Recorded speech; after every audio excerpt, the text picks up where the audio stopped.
వాడు చేసేది నీకేమైనా అర్థమవుతుందా? ఏం అర్థం కాకపోయినా కథాకళి ఆడుతున్నారని మాత్రం తెలుస్తోంది. లలితమ్మ, మీకేమైనా అర్థమవుతుందా? లేదు, ఇప్పుడు తాతయ్య ఉండుంటే అన్నీ వివరంగా చెప్పేవారు.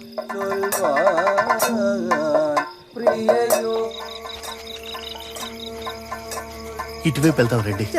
ఈ కథాకళి శబ్దం వింటేనే నాకు చిరాకు పుట్టుకొస్తుంది. అవును, కేశవ్ సరిగ్గానే చెప్పాడు. ఈ తక్కువ జాతి వాళ్ళకి ఎందుకు ఈ ఉత్సవాలు? ఎవరు అడిగేవాళ్ళు లేరనుకుంటున్నారా? కాస్త ఓపికగా ఉండండి. అందుకు కారణం మనమే కదా. సింహం ఒక్కడుగు వెనక్కి వేసి పంజా విసిరిందంటే సావు తప్పదు. వాణ్ణి చంపేస్తేనే ఈ ఊరు బాగుపడుతుంది. మీ పథకం కనిపెట్టాడేమో, అందుకే ఇంత త్వరగా బయలుదేరుతున్నాడు. వాడు తెలివైన వాడి.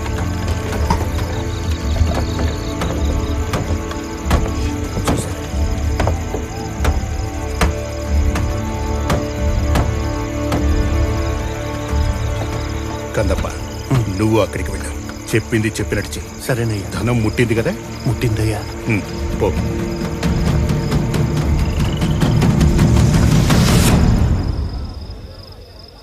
మొదటి రోజు బాగా ప్రదర్శించారు. కన్నుల పండగగా అనిపించింది.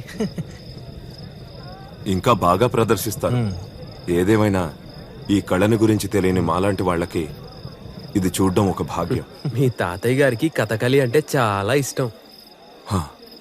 మా తాతయ్య గారి చివరి కోరిక సరైన ముహూర్తంలో కుంభాభిషేకం జరిపించాలని.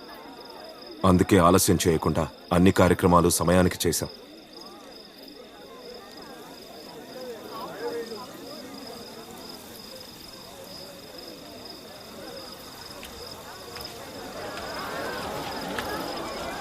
మీరు ఇంటికి బయలుదేరండి.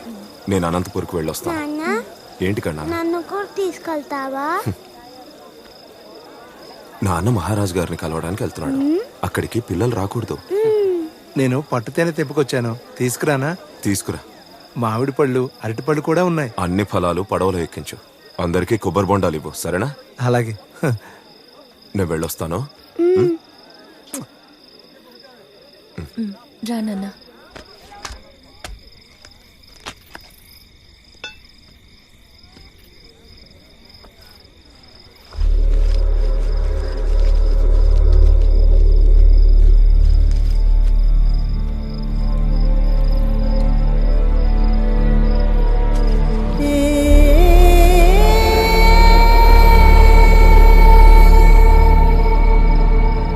ఓహోహో, కొబ్బరి బొండాలు నువ్వే తాగేద్దాం అనుకుంటున్నావా?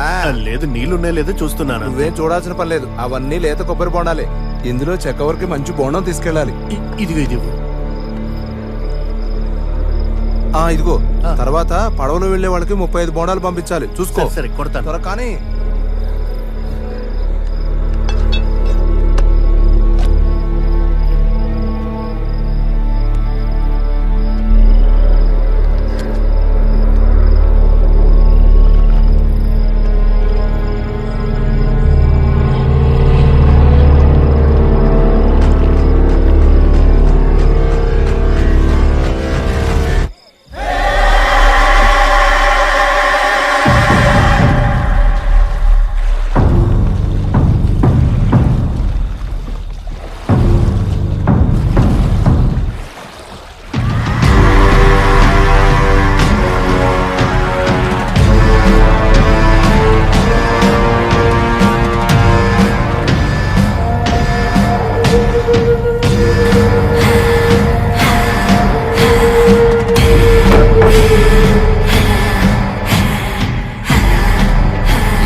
Hey!